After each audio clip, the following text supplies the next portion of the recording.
This week on the show, water cooling your PC, 25 gigs of cloud storage for free, and what's hiding inside your twitpic photos. Yeah, hook me up, I'm ready.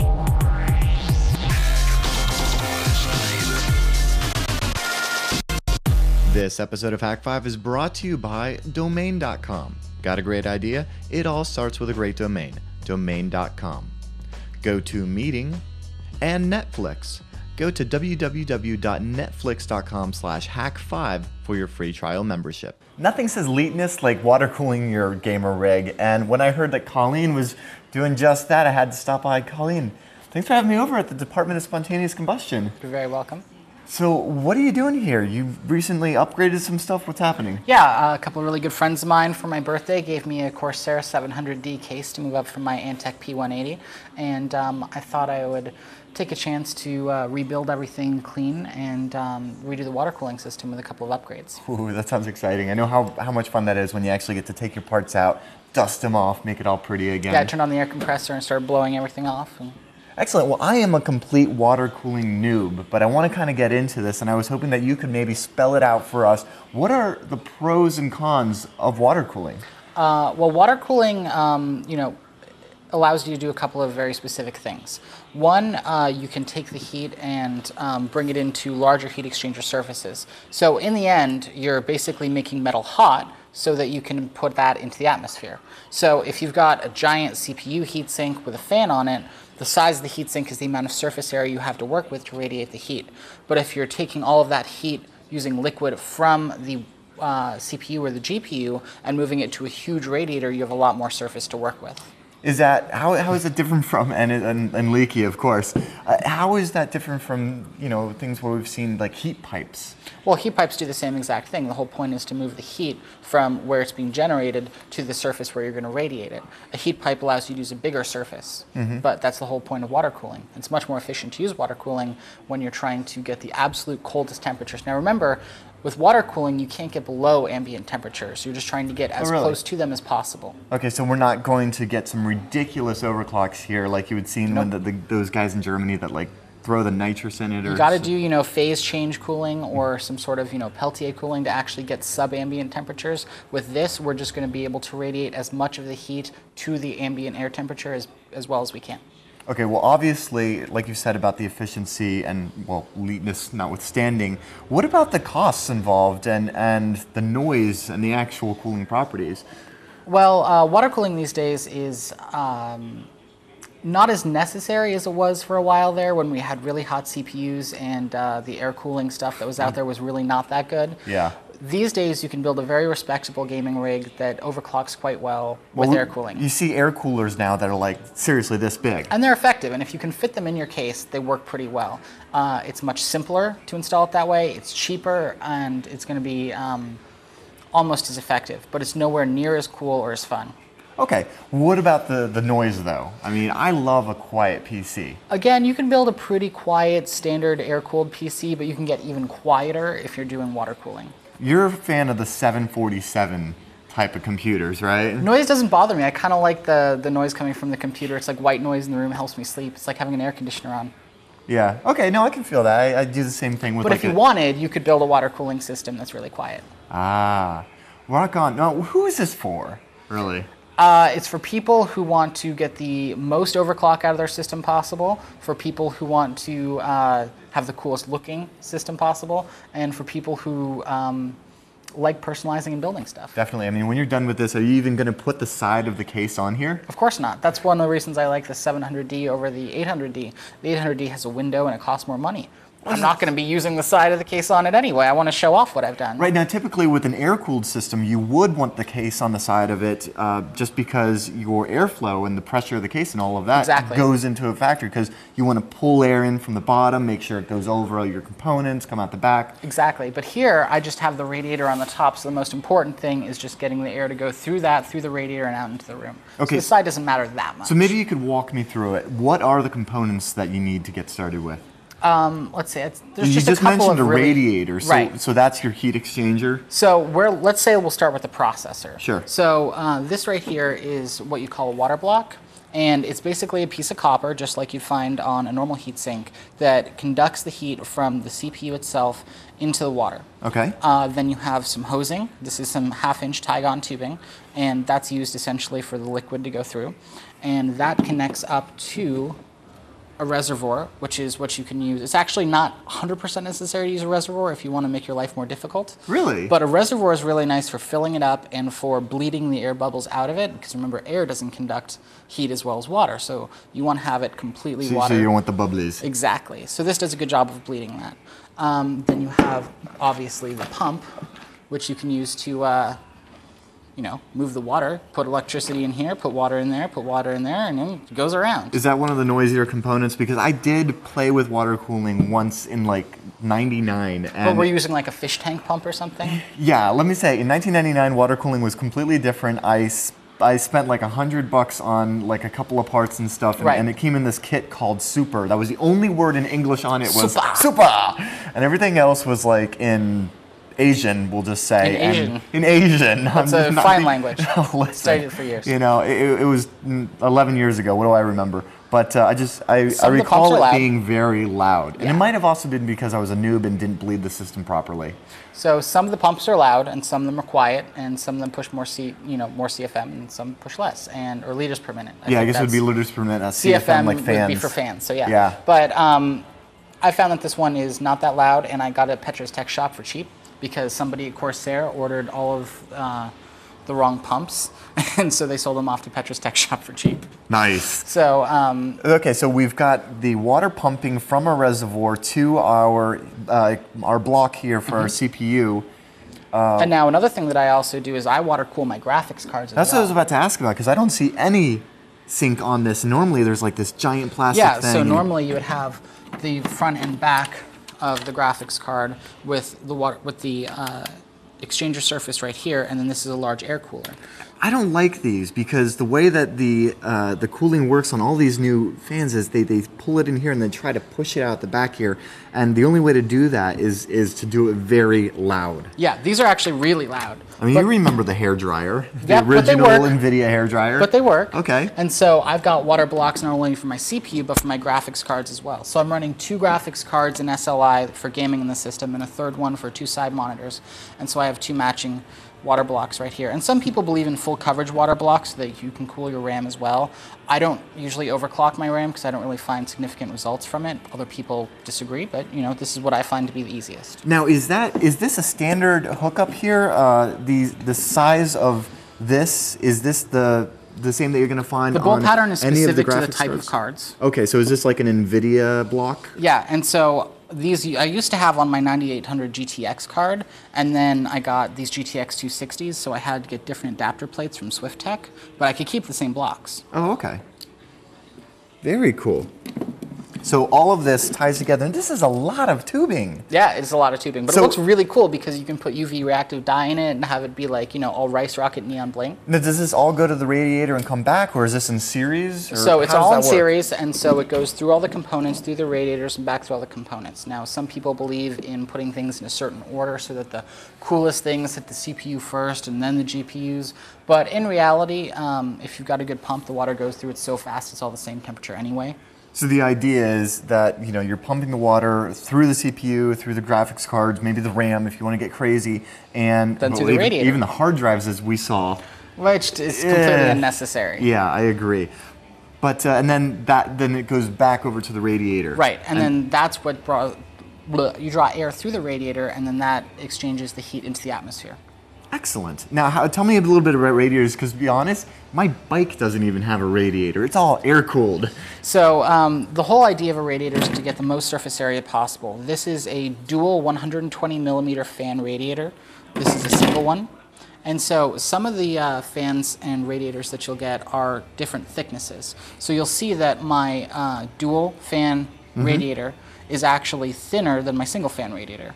You can get a dual one that's as thick as this one or thinner. These are the parts that I picked up. So what's inside of this? Is this just a whole bunch of little tubes? It's just a whole bunch of little tubes and copper fins to give it more surface area, just like a car radiator. Okay, so and the copper fins work in the same exact way that you would find on a air-cooled system. Exactly.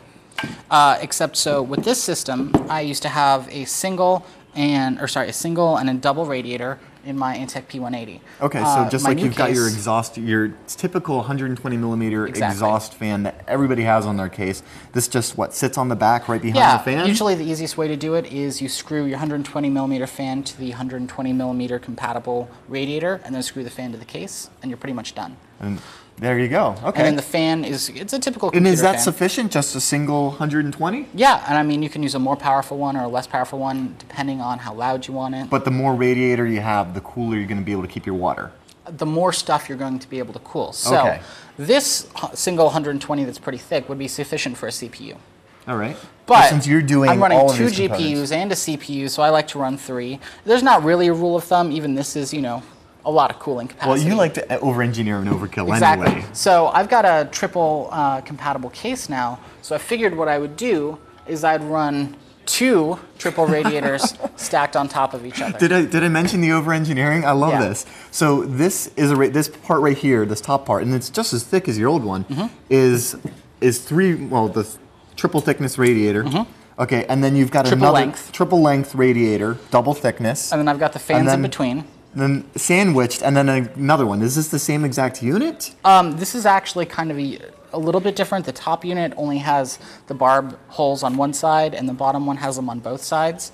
But they're pretty much the same unit. Okay, so this is made to stack. Exactly. SwiftTech makes these. So you could potentially keep stacking? If you wanted. I don't know if you really need all that. You could get, 2 of the stackable ones and 1 of the ends, then have a triple thickness one. Interesting. Wow, that is so. And this just sits on the top of the case. Is that like a standard thing now? Is this like a standard size system? The easiest way, like I said, is if you have like a single 120 millimeter fan port, you can screw the fan to the case and then one of the radiators to the fans. This case specifically has a spot for a triple radiator. So, if you want to buy a case that supports it, great. They're pretty rare though, but the Corsair ones do support them. Okay, Corsair, SwiftTech, I'm hearing a lot of vendors. I'm new to this. Who are some of the people that you've used that you trust? Corsair, SwiftTech makes good parts in general. D-Tech Fusion water blocks. EK makes good water blocks. Danger Den makes a lot of good parts. Those are pretty much your basic ones. And where would somebody go to get started, to start shopping around, kind of perusing the available parts and kind of get an idea of what it's going to cost them?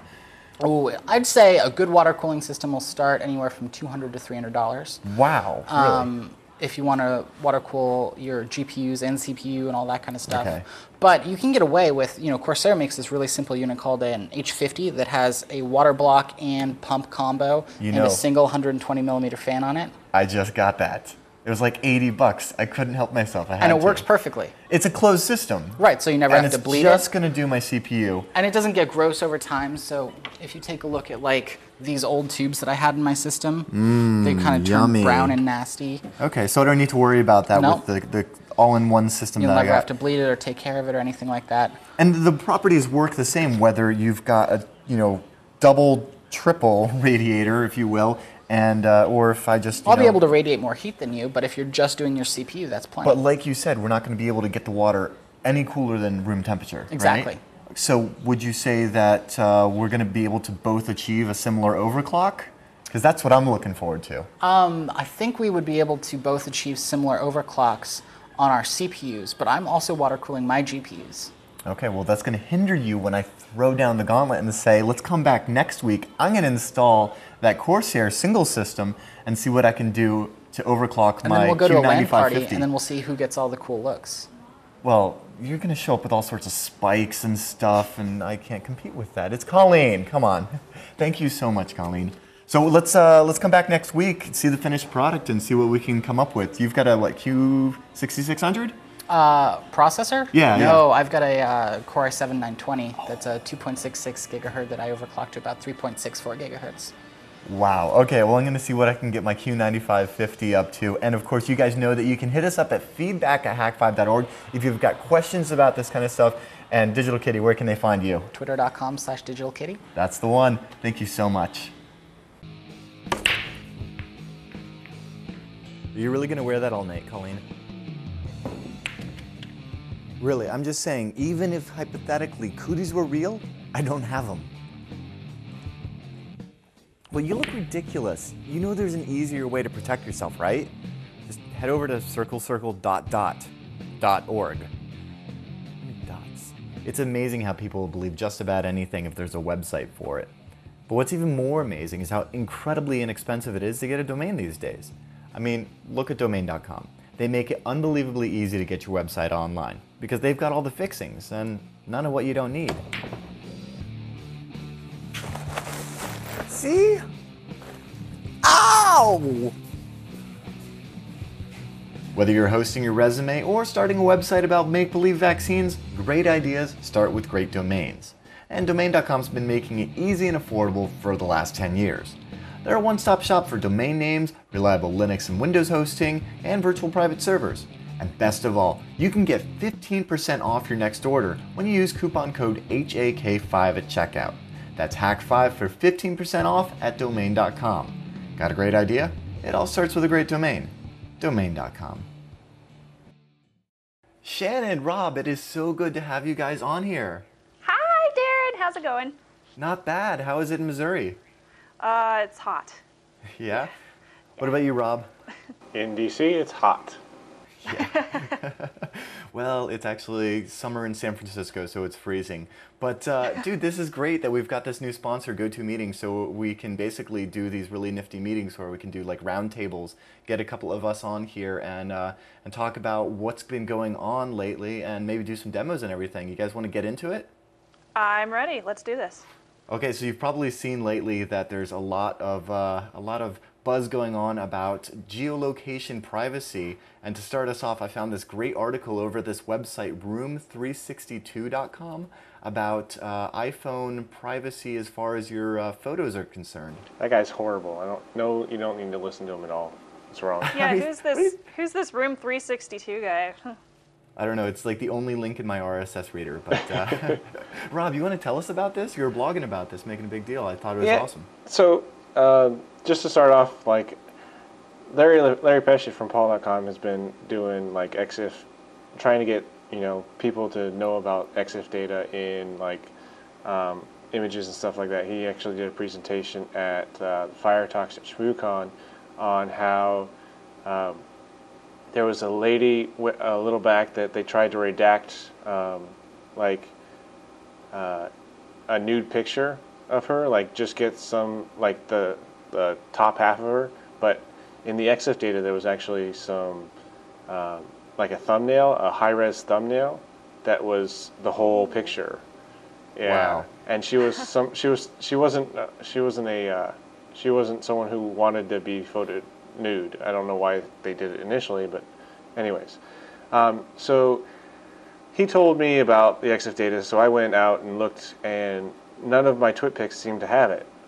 And so I was like, okay, cool, and I forgot about it. And then a gentleman that goes by the name Savant sent me this and had tons of my pictures and exact locations on each one of them. I'm like, whoa, okay, time to look at this even further. So when I went on TwitPic, they have a really cool little option that says, hey, where have my pictures been taken? And it said none. You have none with location. So I'm like, okay, this guy obviously got it from somewhere. So I looked on it. I went to this guy Jeffrey's EXIF viewer site, which is awesome. You can either upload or give it just a direct URL, and there's tons of types that he works with.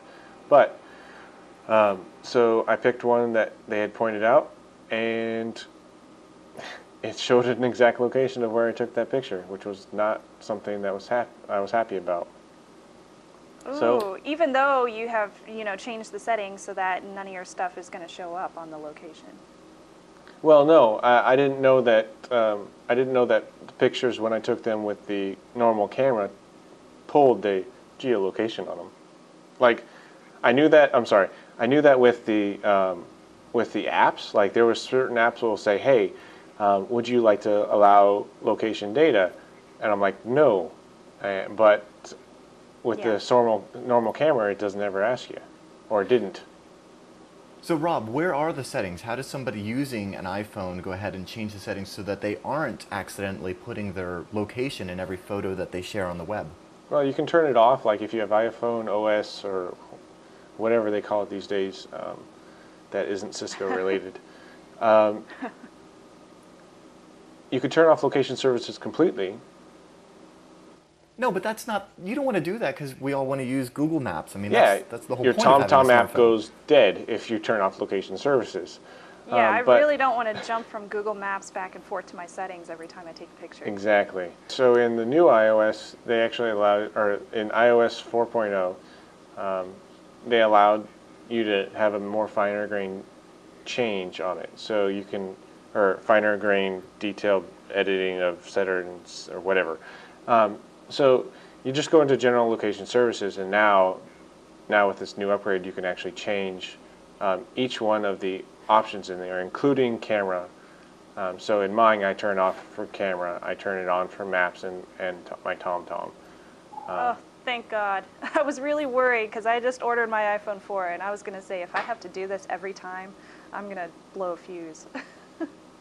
Yeah, and supposedly this gentleman that goes by Savant says that a bunch of phones do it all the time, and a bunch of celebrities have it on. So Now, I remember in particular finding, was it Jamie Heinemann's address because somebody linked it on Twitter and mentioned that there was EXIF data, so I poked around in that as well. On the, and yeah, found his address here in San Francisco. Oh, cool. I'm totally going to look that up. Now, do you guys remember the Sammy worm a couple of years back, the whole MySpace cross-site scripting? Yeah, the MySpace one. Well, the same guy has come out with a new tool that allows you to basically find out somebody's location based on the MAC address of their wireless router. Dun dun dun. Ooh. So, you know, in the new Google Maps, if you just click the My Location service here, we can actually allow this, and it will try to pretty much pinpoint where I am on the map based on the wireless SSIDs around us, the MAC addresses, and things like that. Of course, this isn't going to find anything here because I'm on a desktop PC, no wireless adapter. But I have used this successfully, even in the UK. It was actually quite handy when I was in a pub and I'm like, I don't know where I am and I don't have a GPS on me. And well, this that's worked useful. out great. It's useful, but it's kind of important to keep in mind that you can go ahead and submit these MAC addresses of wireless access points and find out where they live. So on sammy.pl/mapxss, there's actually a demo here where we've got a MAC address, sample MAC address here that we would typically find from our wireless router. And if we just go ahead and enter that in, we can see, there we go, that is our location. And I've gone ahead and tried this, just entering in some random MAC addresses. In fact, if we just change this to an 01, there we go, we've got another valid MAC address. We'll hit search MAC. And we can find that, there we go, that access point is right outside of Santa Barbara, this beautiful little coastal town above Long Beach. Good stuff. So here's my question. If you use the allow services in the Google Maps, is it allowed permanently? Can you turn it off, or does it ask every time? I don't know, let's see. I'll go ahead and try it again. Actually, I'll open an incognito window and say, find me again. And there we go, it found that I was in San Francisco. I was going to ask you the same thing. If when you close your browser, it stays with you and it keeps it on, or if it cuts it off automatically? This definitely kept it on, because when I hit allow in the first one and open in incognito, which is supposed to be essentially a new instance of the browser, it didn't ask me again. Well, actually, incognito only goes one way, that it doesn't save. It uses all your settings that you have in your normal window, but doesn't pull anything back from your incognito session. Well, I guess I could try it in a different browser. And my location, and I have to say share location. Oh, there's a setting on this one on Firefox that said remember for this site. So. There we go. So it didn't look like Chrome actually had a setting for that. So it automatically remembers it. What I find interesting about Sammy PL's code here is that his entire proof of concept is based on the idea of using a cross-site scripting vulnerability in a Verizon Fios router, which lots of people have, that basically if they click this malicious link, they'll be taken to a page that runs a script that finds out that client's MAC address of their wireless router and then sends it to the attacker. So then you can then plug it into this script here and actually find out where they live. Now I do have a way of turning off this kind of geolocation services in Firefox. All right, let me go ahead and give you presenter. Show me the money. Can you see me? All right, Shannon, it's all yours. Take it away. Wow, that was easy. Yeah, so I have Firefox open right here.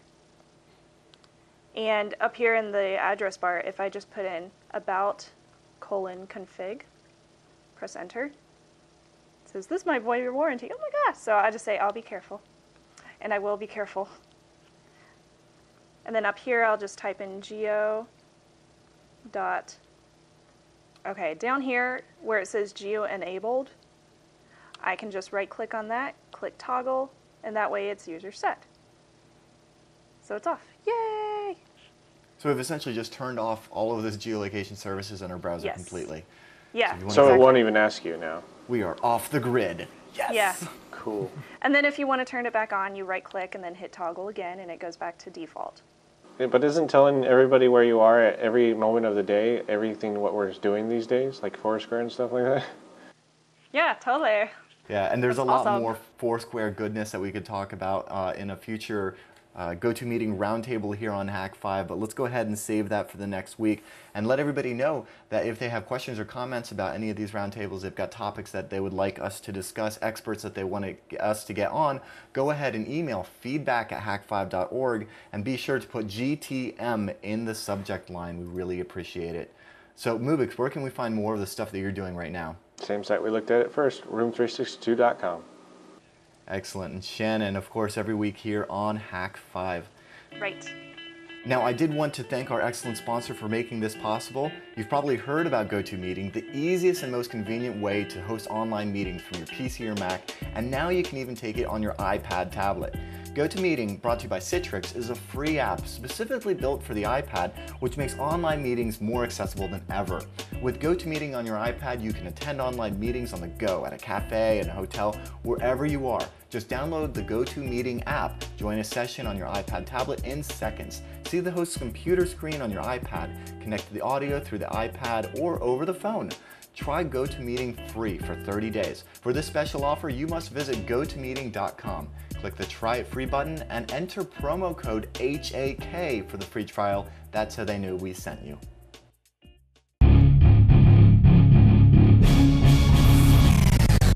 We all know that I'm huge on backups, especially online storage, which is pretty obvious when a couple of weeks ago for a Snubs report I talked about Woala, which is an online storage service, and Hak5 uses Dropbox to share all of our videos with the cast and crew.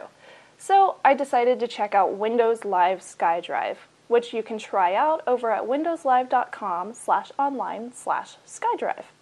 Now, this tool has tons and tons of features, some good, some bad. So I don't know if I like it quite yet. That's why I wanted to check it out today. First of all, you can get up to 25 gigs of storage. That's a lot of storage for an online service like this for free, completely free. And you can access it from any OS as long as you have a web-enabled computer or a device. You can get up to 30 folders used on this Windows SkyDrive, and they can be protected, shared, or they can be public, which means the protected ones have very, very limited sharing capabilities. Shared ones can be shared with your contacts and your friends on Windows Live, and then public can be with, well, pretty much anybody. These are password protected, so nobody can get into your information, and nobody can see files that you have protected specifically for yourself. And you can drag and drop to upload files, which is very nice and very easy. It's very, very user-friendly, which is great. You can share any type of file type, and the files come with a nice little link so that you can stick it in your address bar and link it to your friends, or you can email it to whoever you want. But the problem I have with this tool is that you have to have a Windows Live account to use it, which for me, I don't know if it's going to work. Alright, so if you already have MSN or if you have a Hotmail Windows Live login, it's really easy to access SkyDrive. You don't have to download anything because the entire thing is purely web-based, which is great. So I'm going to go to skydrive.live.com and log in with my Windows Live login. and you can automatically access your files and folders. There's no need to download anything. It's awesome. Each folder has a permission level. Either you only can see it, some of your friends, you can set their permissions specifically so just a couple of your friends can see it or a couple can't, all your friends on your list, your friends and their contacts, or everybody on the internets. If you want to share it with your friends though, they have to have that Windows Live account or they have to be on your Windows Live account contacts list. So they can't have like a Gmail address and be on your contacts list, and that works. So I'm able to put in snubsy@gmail.com, and that one works just fine to share stuff with. But if it's not on my contacts list, it's not going to work. Okay, to add a file, you go into a folder and you choose Add File. Very simple. From there, you can drag and drop your files into Skydrive. They upload automatically, and then they can be seen by whoever you have chosen. When you click on a file, you can view the information about it. That's like the camera that took the photo, the date and time, and it also creates this really nifty link to the photo for easy linking and emailing to all your friends and family. So, I think my verdict here is that I don't like Windows Skydrive as much as I like some of the other tools that I have used on the internet for online storage. The 25 gigs is really, really awesome, but you can only share this stuff with your Windows Live buddies and your contacts unless you want to email them a link to every single different file.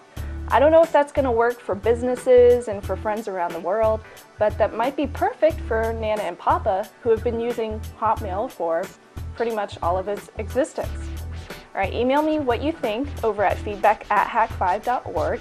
I'm especially interested if anybody out there uses this, and what are your concerns or what are your thoughts on it, and does it work for your needs? Alright, that's the end of the Snubs Report, and I'll be right back after a brief word from our sponsor. Netflix delivers movies directly to your home, saving you time, money, and hassle. As a Netflix Unlimited member, you get DVDs by mail in about 1 business day. Plus, you can instantly watch thousands of TV episodes and movies, streamed directly to your PC, Mac, or right to your TV via a Netflix-ready device like the Xbox 360, PS3, and the Nintendo Wii console. Watch as many movies as you want. Shipping is free, and there are never any late fees or no due dates. Keep the movies as long as you like. DVDs by mail, plus instantly right to your TV. Get unlimited movies 2 ways for only $8.99 a month. As a new member and a Hak5 viewer, you can get a free trial membership. Go to www.netflix.com/hak5 and sign up now. Be sure to use this URL so that they know we sent you. If you've got the Technoless like Tex with his portable gaming server / router tower, yeah, that's cool. A portable gaming server? Right on, I'm down. Make sure to email us over at feedback@hak5.org, and who knows, perhaps we'll show your photos next week. Also, don't forget to check out the brand new Hack Packs over at hak5.org/store. And the fastest and easiest way to support your favorite show is to subscribe on iTunes and YouTube. That's about it for this week. Until next week, I'm Shannon Morse, and remember to trust your Technolust. Yay!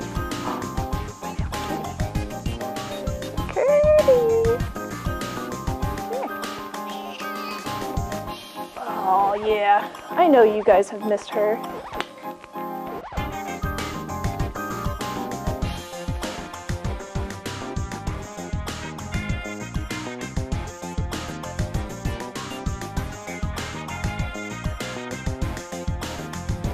Say hello. Hello. She's like, I don't care. I was asleep. Leave me alone, woman. I smell bacon. I like bacon.